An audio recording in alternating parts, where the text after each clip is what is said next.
All right, ladies and gentlemen, we're going to keep going with our understanding complex sentences, no writing practice for the week.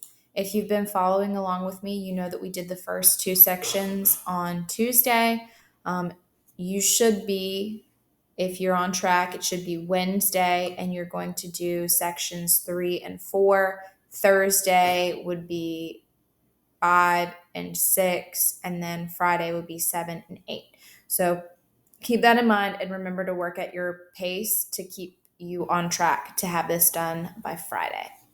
So we are going to do evaluating commas with SWABIs part 2. We finished part 1. Now we're going to begin part 2. I'm going to hit practice and I'm going to walk you through the lesson. Should there be a comma before the highlighted word? If you remember the last practice that we did, we simply just had to look at the sentence and determine if we needed to keep the comma or if we didn't need a comma. Now they're asking us where the highlighted word is. We need to figure out, do we need a comma before the highlighted word? If you remember the previous lesson, I told you if the SWABI comes in the middle of the sentence, you're not going to need a comma before it because that's a grammar rule. But if the SWABI comes at the beginning of the sentence, it's like the very first word of the sentence, you have to put a comma after the end of that dependent clause, okay? So for this, it shows that our SWABI is in the middle of the sentence. So I know that I don't need the comma because that's just the grammar rule when it comes to SWABIs. Now, look at this word right here. We highlighted the word he. That's not a SWABI, so I'm going to try to find in my sentence where my SWABI is. Well, I look at the very beginning because if it's not in the middle, it should be towards the beginning. Because Sirius Black is afraid of jellyfish, he won't go snorkeling in Hawaii with me. This is our dependent clause. Because Sirius Black is afraid of jellyfish, that because tells us that we rely on more information. So we're going to need a comma after this word jellyfish before the word he, because this signifies that it is our dependent clause. We're waiting on more information. And you know, when we wait, we take a break, we pause. And in grammar, when we break and take a break and pause, when we wait and take a break and pause, we use a comma to break that up for us. So we're going to need a comma.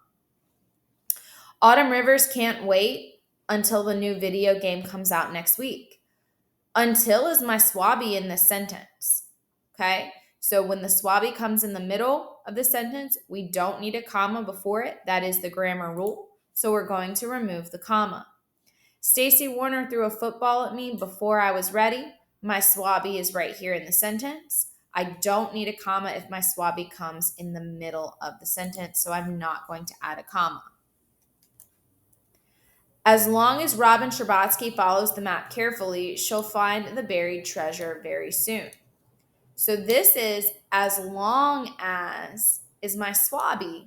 So we don't just have as our word, we have as long as our SWABI. So this is our coordinating conjunction right here.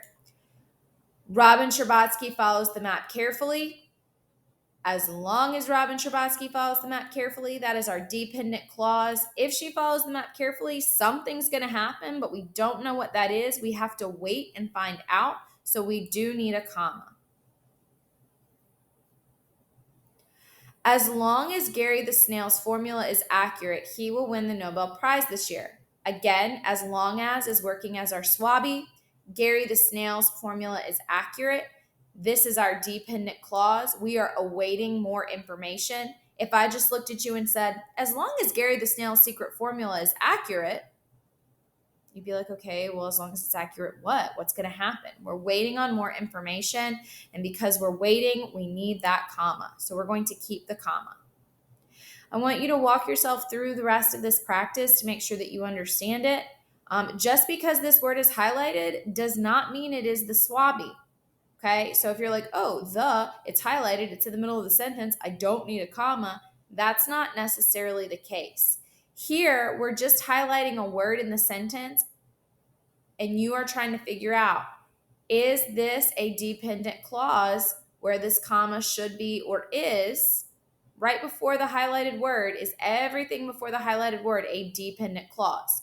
Remember, a dependent clause is when we put a subordinating conjunction with an independent clause. So Perry the platypus brings more chalk. That is a complete sentence in and of itself. But if we add this word unless, we're changing its meaning. We're making the sentence dependent upon more information.